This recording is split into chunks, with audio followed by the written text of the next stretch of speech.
With Moon Knight bringing in Khonshu and the other Heliopolitan gods, and Doctor Strange 2 finally bringing in Shuma Gorath soon, I can't wait for him, let's talk about Marvel mysticism, why it's weird, and what the MCU can do with it going forward, all while using funny words like Demiurge and Necronomicon.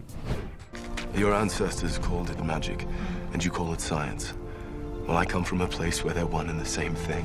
That quote is going to foreshadow how things can be purely defined by perspective, but since this isn't a Marvel philosophy video, we're not going to talk about that. Instead, let's talk about magic's inception in Marvel Comics. So, Marvel likes to split up the various types of magic, like chaos magic and witchcraft, but to keep it simple and not make this like a vocab test for what you need to know, it's all pretty much the same. As with most things that are complicated in Marvel, magic came from a cosmic beginning. In the Ultimates 2, number 100, we find out that magic actually came during the 5th version of the multiverse, we're on the 7th version right now, FYI, and magic came from the cosmic construct of eternity, who we're gonna have to come back to, but for now, I'm gonna explain what the 3 main sources of magic are, because that's probably what you're most interested in. And to talk about the characters that you're also probably most interested in, we're gonna flip the hierarchy and go from most powerful to most basic.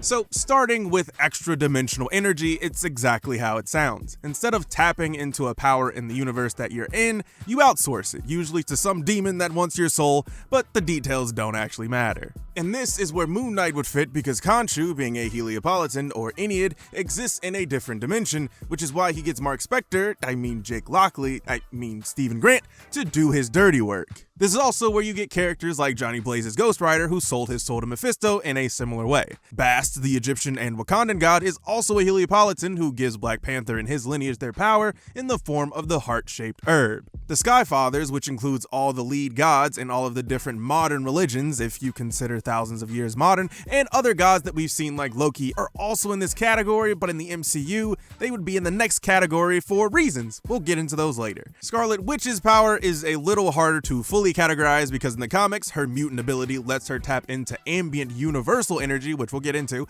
but because she can use chaos magic, which comes from Chthon, which is one of Marvel's many Cthulhu-inspired nightmares, she taps into both, sometimes simultaneously. And then her origin was changed to not even be a mutant, and instead just be a human that was altered by the High Evolutionary. But in the MCU, since there aren't any mutants yet, and since we don't even know if the High Evolutionary is going to be in there, her ability was augmented by the Mind Stone, but her use of chaos magic wasn't shown to be extra-dimensional. But again, we have a whole movie about magic and different dimensions soon, so that could change just as soon. For the next source of power, ambient magical energy, this is how most of who you might think about when it comes to magical beings in Marvel use their powers. This is where some things between the MCU and comics does come into question though. In the comics, Asgard is a parallel dimension, but in the MCU, it's a planet. This would change characters like Loki and Enchantress if she comes up, because instead of their power coming from a different dimension, it's tapping into the same energies that Doctor Strange, Doctor Doom, or Brother Voodoo would. Now, specifically with Strange, he gets a lot of his powers from the Vishanti, which is this magical trio who protect Earth's realm or dimension and are responsible for the whole Sorcerer Supreme thing, who have connections back to the Demiurge, which is the sentient life force of Earth. I know, it's a lot. Now, this isn't a super big deal since I really doubt the MCU is ever gonna get this deep with all this lore, but it's one of those things that has conflicting information since the all-knowing wiki says they occupy a different extra-dimensional space, but since they were born in the Earth dimension and are responsible for protecting it, it seems like their power and themselves should be more tied to that universe and in turn eternity. So, who's to say? Say what you think in the comments because it's one of those things that can really go either way.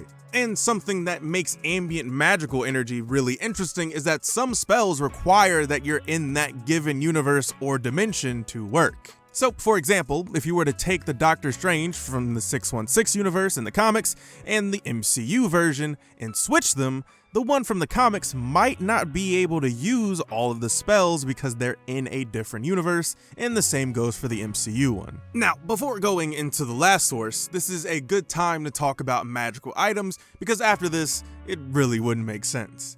So items can be made by extra-dimensional entities like with the Crimson Gem of Sidorak in the comics, or the cane that Arthur Harrow uses in Moon Knight, but things like the Eye of Agamotto are made in-house in whatever universe they either reside in or are supposed protectors of. Usually these items allow characters to tap into a small piece of the creator's powers to use for themselves, but some of them only allow for specific magical spells. Finally, the last source is that of personal energies. The best way to think about this one is that it's like the life force of a character, and the use of magical abilities like chi manipulation drain that power. The most obvious example of this is Iron Fist, but psionic abilities like telepathy are also considered to be a form of personal energies, which makes sense in the comics as characters like Jean Grey, or more often Professor X, get tuckered out after using some of their more powerful abilities. We still don't have any telepaths in the MCU, but now with this side of energies being explored and a certain voice in a certain trailer alluding to this, maybe our first telepath will be shown off in the most magical of MCU movies. In one of the newer magic-related stories, Strange Academy, it's also mentioned that there is a price for magic and that it seems like that price, which is alluded to being a personal life force, can be paid or pushed off to another entity. It's still ongoing, so we'll have to see what exactly that means, but if someone's gonna sidestep that, it's probably gonna be Doctor Strange. Really quickly though, let's talk about some characters that are magical that you might not realize. For this brief list within a list, I'm not talking about a time when a character uses magic once and then never again, so that time that Iron Man used magic to do something that he probably shouldn't have doesn't count. Don't know if that actually happened, just seemed like something he would do. The first one is probably one of the most misunderstood from people who aren't super into the X-Men, Juggernaut. So the half-brother of the Bald Wonder isn't actually a mutant. His powers come from the previously mentioned Crimson Gem of Sidorak, which makes him the immovable monster he is. Next we have Captain Britain, who's exactly what he sounds like, the British, less interesting version of Captain America, but instead of getting his powers from a science experiment, he gets his from the Amulet of Right. Thanos is even magical as he's cursed Deadpool with immortality and is amped up through some form of mystical enhancement. It's in one of the handbooks, but we never actually get to see what he went through. My guy Adam Warlock, who I'm still mad was teased and then didn't fight the one dude he's supposed to, is also magical, which given the name does make sense,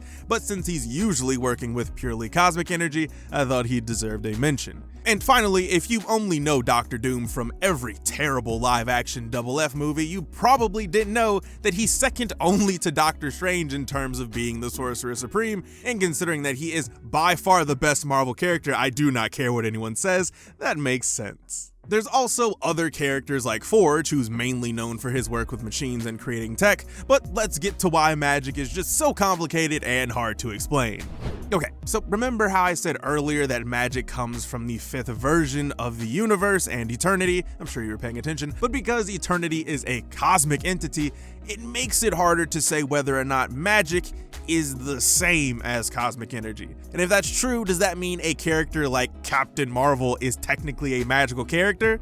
The answer is no, but also yes, and also it depends. As with a lot of things, it depends on who's telling the story. For the most part, magic is used to simulate powers of other characters. So Doctor Strange could use a spell that allows him to cast his thoughts to others, but that doesn't mean that if a character could do that on their own, they're now a magical character. It's getting to the same result, but by different means, or how science and magic can be seen as the same thing. As it stands, usually Marvel uses magic as a way to explain characters' powers, as a way to differentiate them from others. So, for example, there are two insanely powerful villains in Marvel, and for all intents and purposes, neither of them are considered to be magical in nature, even though they are essentially no different than a Dormammu or Chthon. These two characters are the Void and Null.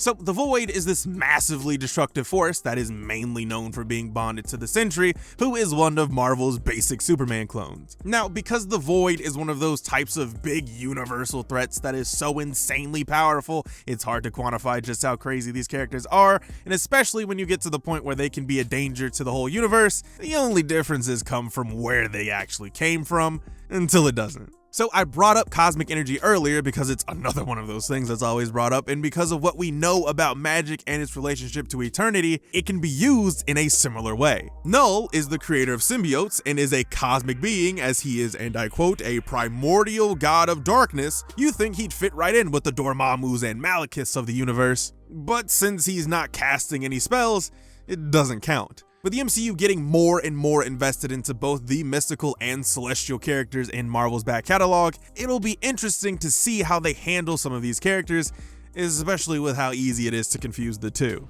Okay, so we're finally to what this means for the MCU.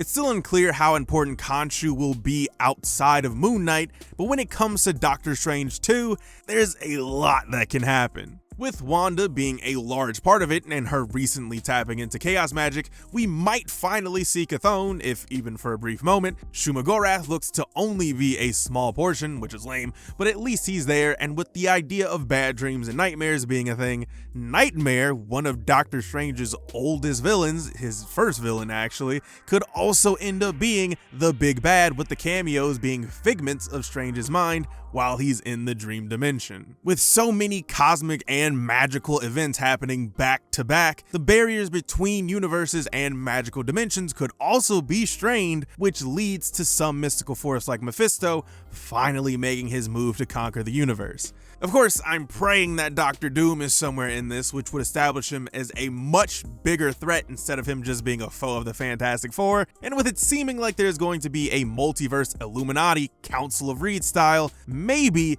Doom has a seat at that table. I think he deserves it. So now you hopefully have a better understanding on how magic in Marvel works. If not, you could always just open up the Necronomicon yourself and see what you learn, but I really don't recommend it.